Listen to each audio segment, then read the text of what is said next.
Oh. All right, hey everyone, Kevin the Toy Smuggler here. And today I'm doing something a little bit different. I don't usually get the chance to talk about G.I. Joe a whole lot because I've been slowly working on, getting my vintage collection together and stuff like that. And I think that if I'm not mistaken, the last video that I did was on the new 6-inch scale that Hasbro's brought out, and I didn't give it a whole lot of high praise, if you know what I mean. I think they really missed a good chance of really doing something great, and I hope they slowly get into it and change a few things. But the worst part about it is they're pretty. The ones you really want are either extremely outrageously priced on the secondary market. So once again, kudos to Hasbro for always whatever we want, making it limited and making it stupidly hard to get a hold of. I wish they would come out and say how many pieces that are coming out. So these collectors, they just assume like every Destro, every Zartan, every Darth Vader. There are certain ones that just gets that mystique of having to have the highest price. Like right now, considering like the Mandalorian, since any new Boba Fett characters come out, it's a have to get. Automatically, it's going to be rare. Automatically, the price is going up. So it's almost really to be a toy collector right now with new things coming out is actually it's very annoying in that aspect. But today I got some extremely great news. Last week, if you guys caught my video, I was successfully restored a vintage Motu Fright Zone puppet, and I have never seen anyone successfully do that. And the other thing that's been rocking around for years is I've never seen anyone successfully restore and reband a Zartan figure or whatever his brother with the stupid pink hair name is. And the only one, Toy Ploy was the only one I've seen that was able to get it back in working order, where he took a screw, an eyelet screw, and went straight up in there. But a lot of people don't like doing those kind of fixes. That's how the vintage Motu He-Man figures started getting repaired, was putting those eyelet screws into the legs and then rebanded them like that with an O-ring. But I have finally figured it out, and I took some pictures to show you guys. So it's not that difficult. You just got to have just a little bit of patience. But I got some pictures here. I'm going to show you guys how I got all the materials laid out. It's pretty straightforward, and you don't do any damage to this guy. So I'm going to try to bring up my pictures here. Excuse me, guys. A little froggy this morning. Let's see here if I'm going to try to bring up the pictures here, because I can't turn the camera around until I pull up the pictures. All right, now we'll see if I can't spin this camera around here to show you guys what we got going on here. All right, we're going to pull this open.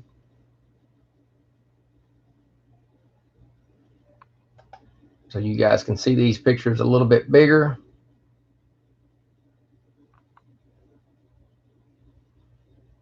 Just give it a second, guys. Let's see. Now I'll be able to, I should be able to check on a live stream here. Yeah, it's looking at a blank thing. Come on. Oh, come on, wake up.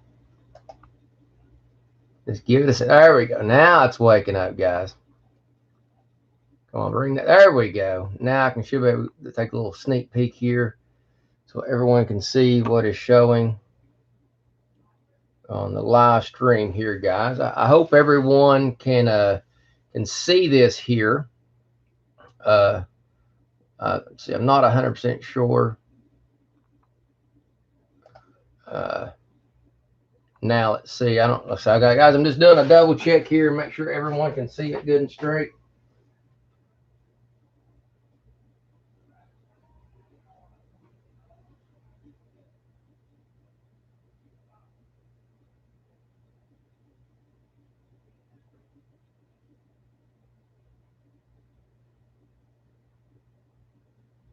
Yes.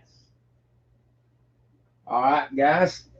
Appreciate you waiting. I just wanted to make sure you guys had a good view here of what was going on. Like I said, I don't have the dual screens in this collector's room and art room that I do have in my office, so I do apologize for that. But as you can see here, you got your standard broken Zartan here. And what I did was took some just basic thread here. And you can take the thicker thread, or you can even grab you some smaller thread. I actually did it with smaller thread, but you want to get you at a very nice amount out. I mean, like pull it out, and we're talking about get you at least 2 foot of thread. And what I did right here, I actually tied a little craft bead. And I honestly, after doing it, the reason why there's a craft bead on here, I'll show you a close up. It's just a little die cast metal craft bead. And the reason I done that, my initial thought was that if I had a metal bead onto this thread, I'd be able to drop it in there, and the weight of the bead would roll around this cord, because right here is the spot that no one can get around. It's very tight. And I think it did help a little bit, but I really don't think it's over necessary. So what you end up doing, you take your thread and you keep stuffing it down one side, and you just take a simple paper clip here, pull it out a little bit, put a slide of a little 15-degree bend in it, and you just keep stuffing and stuffing and stuffing until you kind of, what you're doing, you're making that thread bunch down in here to about halfway. And then what you do after that, I'm going to try to get a good shot of this here. Anything that don't show up good right here, guys, I'm going to give you another shot here in a minute going down. So what you do, it's just a nice thin piece of wire, very flexible and stuff. And what you're going to do, you're going to take this wire, come into here. Let me blow this up a little bit to kind of show you guys. There we go. And what you do, you come down this other side, and what you're doing, you're going to hook this in there, and you're just trying to grab. And they're like I said, if you got it stuffed full of a big gut bundle of thread, this is going to grab something. And that's what you just want to grab any part of it. Then you slowly pull it out, and you hang on to your other end, and boom, and then you'll end up with a picture like this right here, where you have the you'll come through with the ball end on one end, and then the thread coming out on the other. And let's change pictures here. See, here's another good close-up shot of what I just spoke to you about. Oh, excuse me, guys. Got the hiccups this morning. And this is what you'll end up with. So this is a great place to be.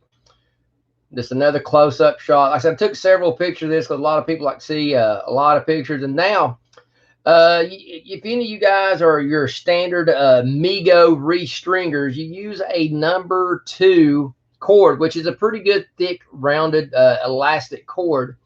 And what this stuff is, it's the same thing, but it's a size smaller. It's about half the size of a number 2. You can easily find this at your Hobby Lobby or Walmart.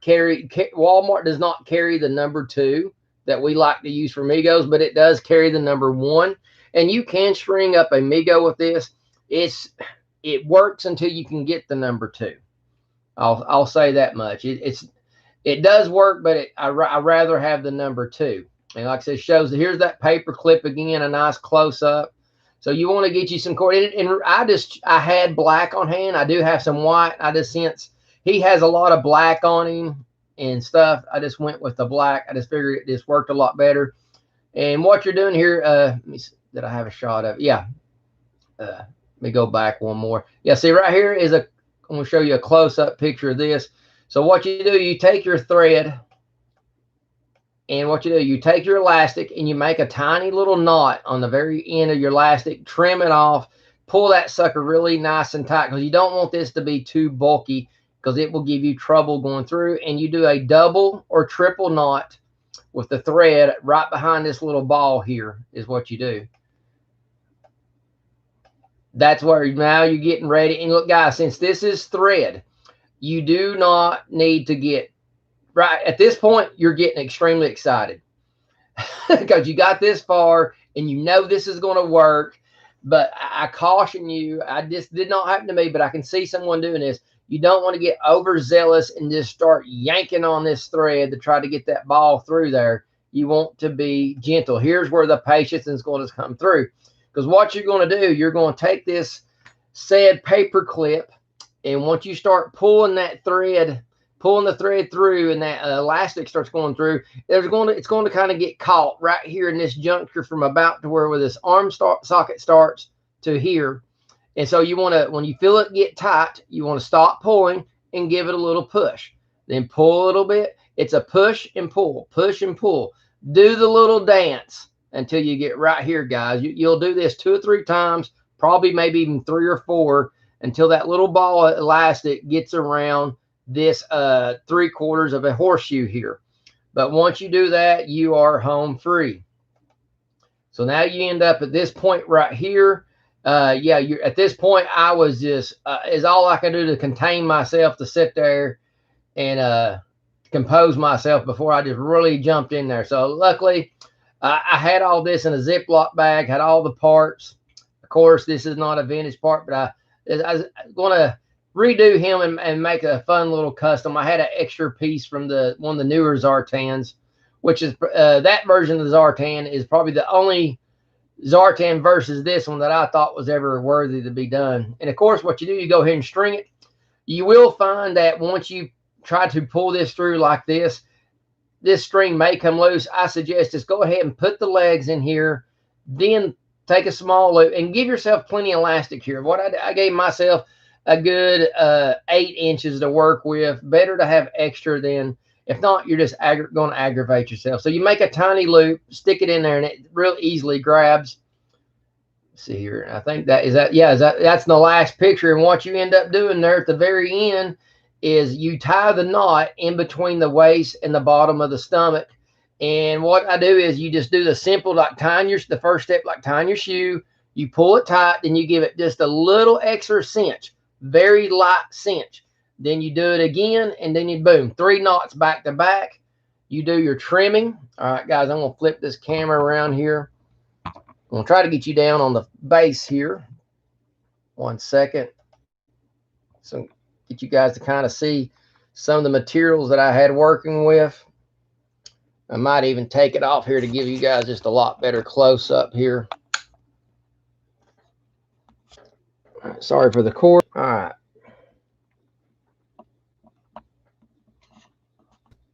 There we go. Now, kind of funny. So here we go, guys. As you see here, we got your standard. All together. Here's a better shot of the cord. Let me go lefty here. There we go. There's a shot of the cord. Like I said, standard. Like I said, it's the size, half the size of the number 2. You can find this at Hobby Lobby and Walmart. And like I said, this type of thread would work easy too. It's this craft thread that you find at any Hobby Lobby and any Walmart. I mean, these are like a couple dollars, if that. And like I said, but what I did was I just used your standard sewing thread, pulled out a good 2 feet or so, and left me a tail. And what I did, I just kind of done a little folding action, and then just started stuffing it in there with the paper clip. Like I said, put it at a 90-degree angle, put a little hook on it. Yeah, you'll need standard scissors, and boom, there you go. Nicely tight joints on him. Did not, because when you put that eyelet screw in there, you are really, really going to be putting some integrity stress on your Zartan.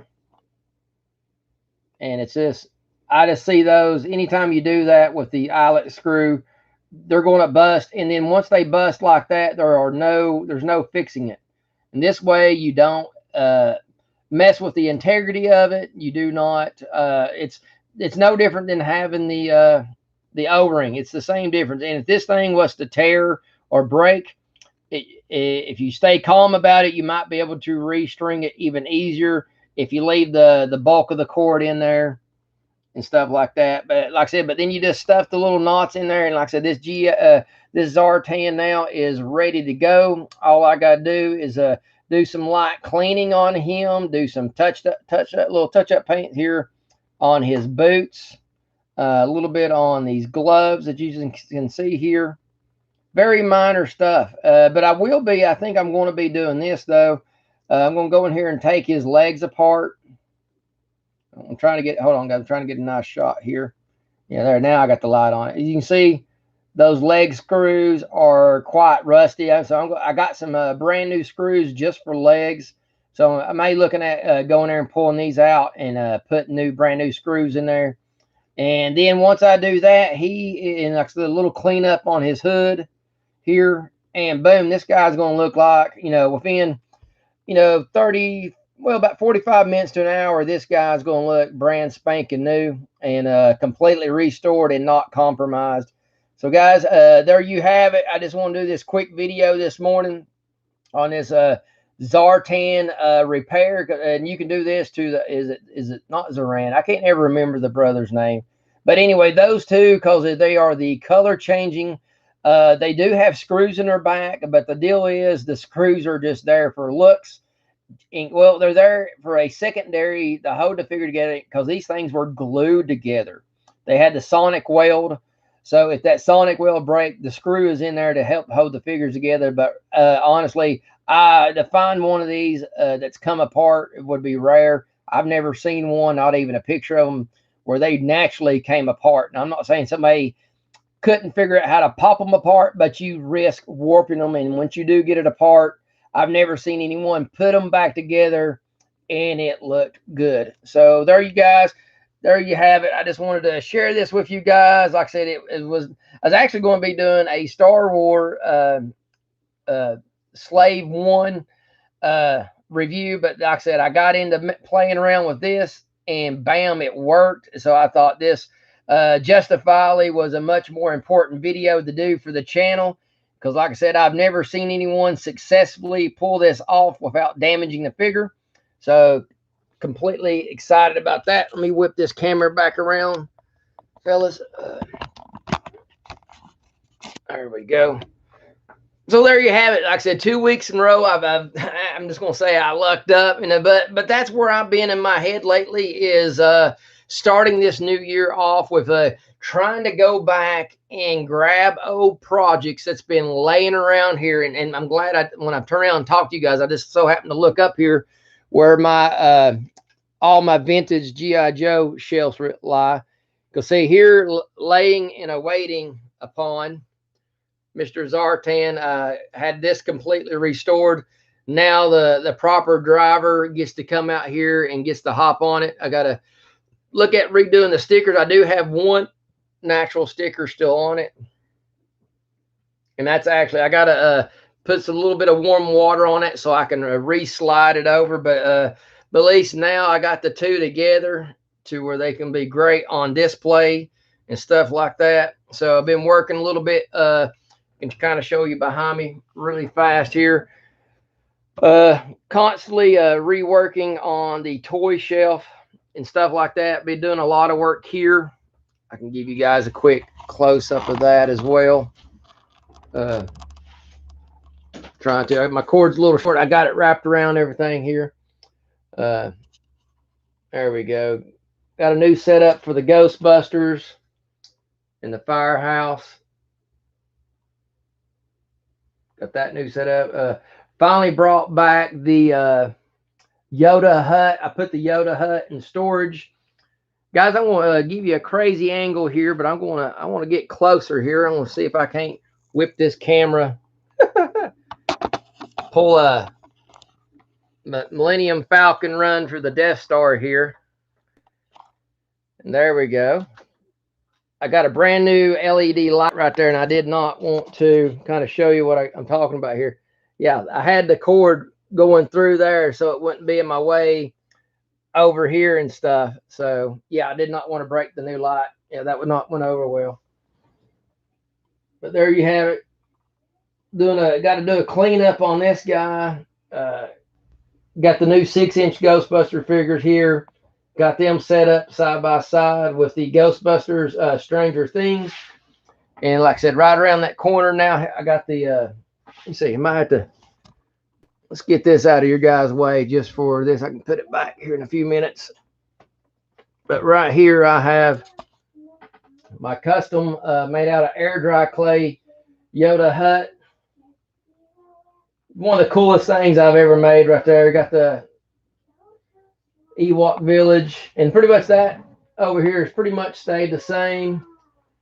Got the Joblets Palace. I'm already making some few little things, getting ready for really to detail it out. Put a lot of statues here. A lot of my big heavy duty statues I have placed there now.